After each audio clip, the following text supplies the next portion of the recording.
Once you start doing what's called personal work, it expands your perceptual horizons. You start noticing patterns within yourself and patterns within other people. I was seeing the world through this new lens that my partner wasn't. And the gap in connection and understanding between us widened because I was doing personal work and she was not.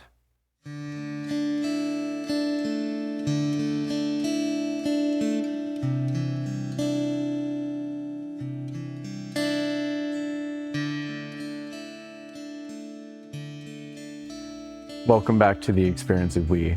I'm Matthew. I'm Naomi. I'm Matthew. You're Matthew. I am Matthew. He's Matthew. I am Matthew. I'm Naomi. And she is Naomi. and I have a new friend here. This is my latest fidget toy. It is a leather juggling ball. And so it feels good to hold and throw around. And so it's going to be a companion of all of us during some of these videos. So welcome, leather juggling ball. Yeah. And so today's video is about something that we feel really passionately about, which is that personal work works better when we do it together. So personal work, I spent my life noticing how anxious I was, how difficult it was to feel connection to people, that sort of thing. And I, because of this, I really sought to understand the nature of my suffering. And so I was on a journey of doing personal work. Yeah. I had a similar experience. Yeah. I noticed anxieties. I noticed fears. I noticed angers. I noticed resentments. I noticed not feeling good. I noticed sometimes having challenges in my relationships. And I wanted to do something. Yeah. I wanted to feel better. And so what we were both doing before we met each other was personal work. And we'd sort of hit a plateau. Not that there wasn't transformation and improvement to experience on our own, but we were stymied in a lot of the things Matthew was just naming: anxiety, fear, resentment, anger, being the kind of relational companions we wanted to. We were both kind of hitting a plateau on it until we came together. And what we realized when we did that is that we hadn't had someone on the personal work journey with us before we were together. Not that there weren't people who we tried to do some stuff with for a while, but in terms of a dedicated, long-term, we're in this together kind of thing, where we stay accountable over time, we had never had that before. Yeah. And speaking for myself, I had a previous life partner, sometimes referred to as an ex-wife, and she was not expressing trauma, or she wasn't expressing trauma the way that I was. And also, we both needed to be doing personal work. But because my mental health was at times suffering worse than hers, sort of expressing, like in a way that was visible, I think, is a way to put it. She and I felt that I needed to do healing personal work, but she didn't. And so this went on for like many years. And over time, I learned mindfulness techniques and cognitive behavioral therapy. I learned the language of personal work.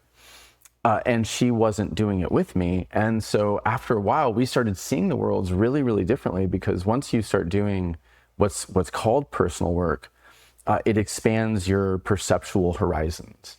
You start noticing patterns within yourself and patterns within other people, and thinking about it and learning the language, the available language of that kind of healing work. And and I was using it internally, and I was seeing the world through this new lens that my partner wasn't.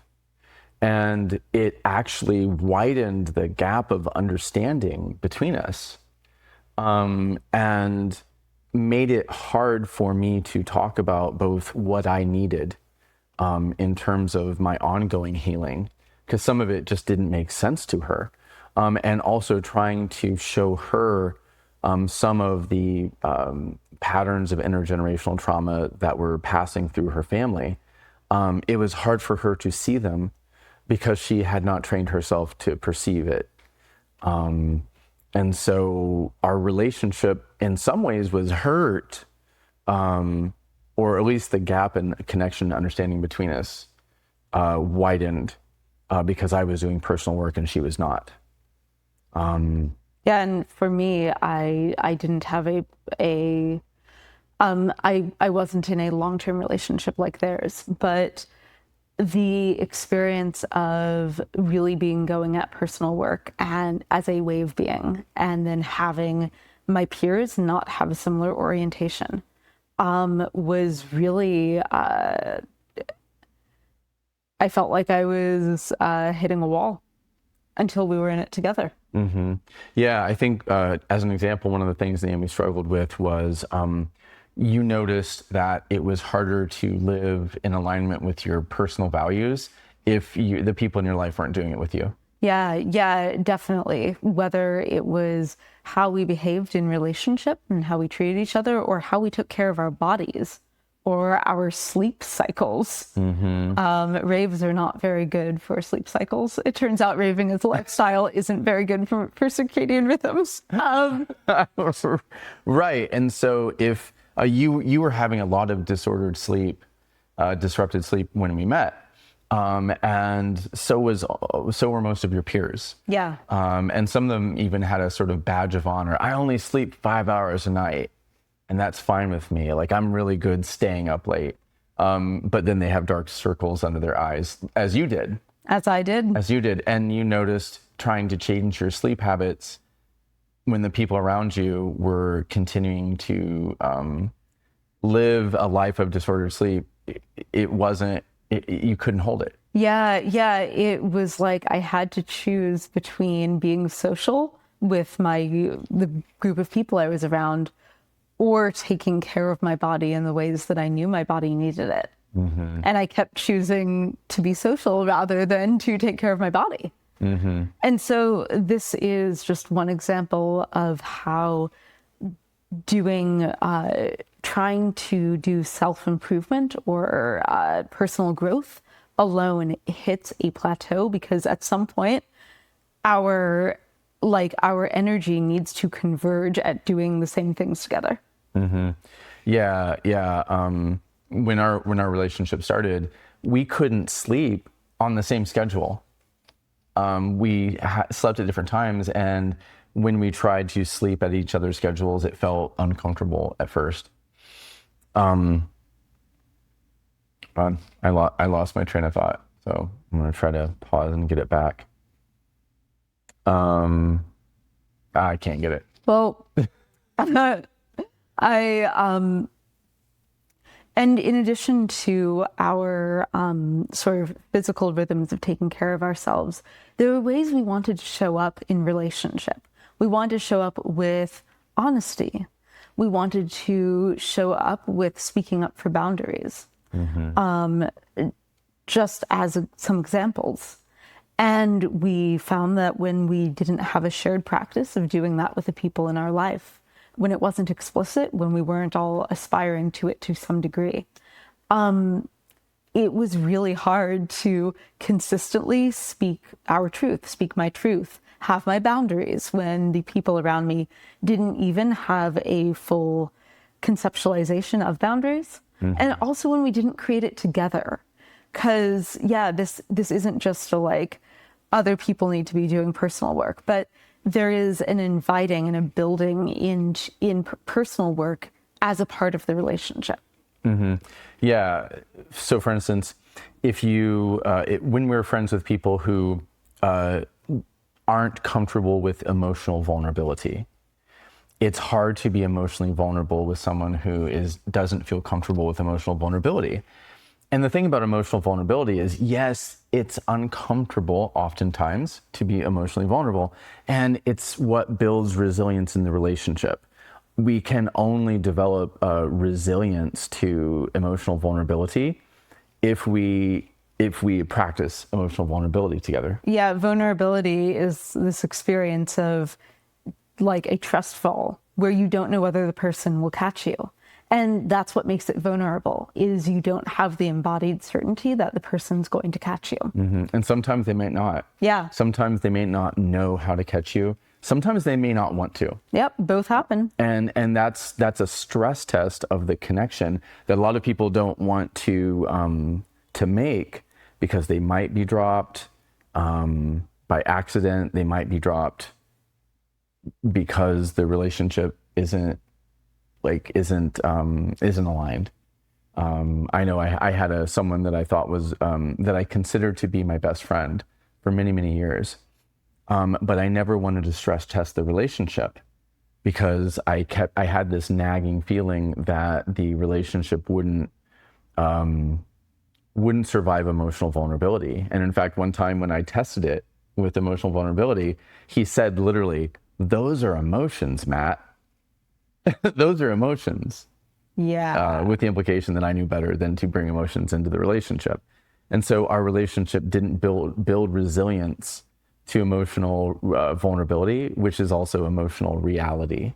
Yes. Right? Like being able to name what we're feeling at a given time and have that be safe in the relationship is actually strength, not weakness. Emotions aren't weakness to the relationship. Being able to be together in our true, authentic emotional state is strength that needs to be built over time through emotional vulnerability.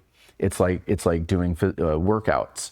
You have to tear muscles, and then they regrow stronger, and then you know that the working out is working. Similarly, being emotionally vulnerable builds up emotional strength in the relationship. But it won't happen if we're not doing it together. I can practice emotional vulnerability with you, Naomi. And if you're not comfortable with it, then we're not building that strength together. Yes. Yes, totally. And so by contrast, if we do explicitly start building that into our relationship, like Matthew and I, when we started codifying our relationship, one of the things that I explicitly said I needed was emotional authenticity. Oh, man. Which, I had never been emotionally authentic for most of my life. And I was repressed. I didn't know how to either, but it seemed really important. And so when we started committing to it together, emotional authenticity and saying what hurt, emotional authenticity and naming when we had boundaries, it started going so much quicker. It had been like I was pushing a boulder uphill my whole life, trying to integrate these ways of being that I had so little access to. And then once we started doing it together, now we're both pushing together, and things started moving a lot more, both quickly and thoroughly. Like it felt like the work started to work. Yeah. Like having boundaries, for instance. Having boundaries as an individual means that I am the only person who is defending my boundaries. And that becomes hard if I feel tired, if I feel scared, if I feel nervous, if I don't have, if I don't feel the inner resolve to hold my boundaries when they might be able to be avoided in the moment. Then it's harder to hold them. It's just harder to be aligned with my own boundaries. But when Naomi is holding my boundaries with me, it's like teamwork. It's like pushing the boulder together. Yeah. And it makes holding our boundaries and being aware of our boundaries and naming our boundaries easier because we have backup. Yeah, exactly. And so too with any kind of new habit we're trying to integrate, new practice we're trying to get into. for a long time, I've mentioned this in other videos, I struggled with brushing my teeth because of my experience of transgenerational trauma. And so I struggled with brushing my teeth, and I just was in this cycle of falling asleep without doing it and giving myself permission to. And I eventually, when Matthew and I had, we'd already moved in together, going to him and saying, I need you to make sure that I get my teeth brushed. Yeah, and that's actually a good example, because I was really good at brushing my teeth, like regularly, daily, multiple times before I met Naomi, and she was struggling with it, and I got pulled into that habit, and sort of got my good dental hygiene habits got disrupted by hers, because we weren't pushing together. And so Naomi had to ask me to go on that journey with her for me to redevelop a habit that I had formed before and lost because we weren't doing it together. Yeah. Oh, and I remembered the thing that I wanted to say earlier, and I feel like this is something I would have liked to have said more explicitly at the beginning of this video. When we talk about personal work, I think there's a lot of confusion about what that means. And so from our perspective, we are all conditioned into behavioral patterns, and some of those patterns are not healthy for us. And so if we're not taught how to nourish ourselves properly, we might eat pizza all the time. That was something that's true of me. Or we might develop an addiction to processed sugar. That is another habit that I had. And the processed sugar was like an addiction for me. And it's really hard to break addictions on one's own. And so in that case, personal work can be noticing that we eat unhealthy in unhealthy ways, that we sleep in unhealthy ways, and that we try to move our lifestyle around, rearrange, redesign our lifestyle, so that we can create healthier habits around, like dental hygiene, as Naomi was saying. Personal work is also about how we show up in the world, how we show up in our relationships. If I am feeling bad or sad or depressed, that's going to show up in my relationships. If I am angry or resentful, it's going to show up in my relationships. We need to resolve emotions like anger and resentment and fear and anxiety. Otherwise, they will impact our relationships. Does that resonate? Yeah, very much. Very much. And often they need to be resolved in relationships, because a lot of the ways that we feel aren't us feeling it as an isolated person in a vacuum. It's us feeling it with our environment, with other people, in response to our relational conditions. And so, yeah, very much we need to resolve the patterns that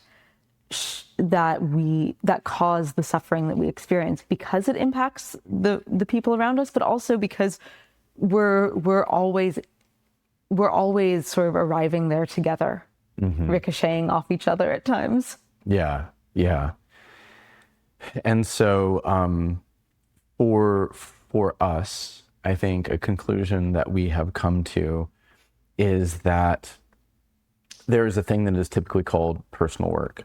And it seems to be a combination of healing from old wounds and trying to redesign our lives for healthier habits, for our bodies, for our minds, and for our relationships. And that kind of effort is incomplete if we are trying to do it by ourselves. It needs to propagate into our relationships, because if Naomi, when we met, Naomi was plagued with anxiety, and she thought that the key was stopping herself from having anxiety. Yes. As opposed to addressing a lot of the issues in her life, many of which were relational issues. Definitely. I thought the anxiety was me. It turned out it was my relationships and my habits and things. But actual patterns that I could change, not something within myself I needed to fix. Yeah. And so given that we made that conclusion, we set an intention to involve each other in this process that's called healing work or personal work, to invite our other relationships into the work with us. Right, which is a tiered invitation, because this work can go real deep. As if you've gone at all on this journey, you'll have experienced that this work can be really, really intimate and deep. And so we have a process of sort of tiered invitation to the people in our life to do this with us. But with us at the beginning, it was more like, I'm going the personal work direction. Are you coming? Yeah. And so if we were going to invite you into a call to action from this video, it would be to look around your social network, look at your closest friends and family members, and maybe identify someone that you would like to invite into some kind of journey of shared healing or shared growth. And it can be as simple as, hey, let's start trying to eat healthy together, even if it's just accountability. So choose a person, invite them into some kind of shared practice, and see what happens. Yeah, exciting invitation. And I feel complete. How about you? I feel complete. I don't quite feel complete on our transitions into fitness. No, me neither. I always feel like there needs to be more of a taper down. Yeah. We haven't quite figured out how to do that yet. It's still work in progress.